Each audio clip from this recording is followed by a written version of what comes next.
Breaking news है गडाप मावा से शेयर कयूं पिया। इब्राहिम हैदरी में गोदाम के बाहि लगी वही करोड़े रुपयनि जो ॼार सड़ी वियो है। इब्राहिम हैदरी जी जेट जे गोदाम के बिजली शॉर्ट सर्किट सबब बाहि लगी है। बाहि लगण सबब मच्छी के शिकार लाइ इस्तेमाल थींदड़ करोड़े रुपयनि जो ॼार ऐं फॉर्म सड़ी वियो है। एक भेरो ॿीहर अवांखे अहम ख़बर का आगाह करे रहिया आहियूं। इब्राहिम हैदरी में गोदाम के बाहि लगी वही करोड़े रुपयनि जो ॼार सड़ी वियो। इब्राहिम हैदरी जे जेटरी जे गोदाम के बिजली के शॉर्ट सर्किट में बाहि लगी है। बाहि लगण सबब मच्छी के शिकार लाइ इस्तेमाल थींदड़ करोड़े रुपयनि जो ॼार ऐं फॉर्म सड़ी वियो है।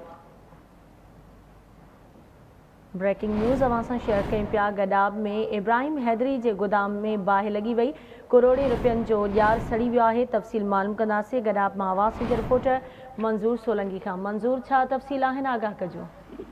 जी, इब्राहिम हैदरी लग गोदाम है जिथे जो है मच्छियों पकड़न ला जार ठाहे वेंदो है ऐं जेको उते फोम होंदो है उते जो ओचितो बिजली के शॉर्ट सर्किट सबब बाहि लगी वही। उते पियल जो करोड़े रुपयनि की मालियत जो जार हुयो ऐं जेको उते फोम हुयो सड़ी रख थी वियो है। जॾहिं त SHO इब्राहिम हैदरी जो चवण है त जेकी बाहि आहे उहा बिजली के शॉर्ट सर्किट सबब लगी है ऐं करोड़े रुपयनि की मालियत जो है जार ऐं जेको ॿियो सामान सड़ी वियो है। जॾहिं त जानी नुक़सान को भी ना थियो। वधीक असीं जेको है जांच करे रहिया आहियूं। जी ठीक है मंजूर सोलंकी, वॾी महिरबानी अवां जी अपडेट करण लाइ।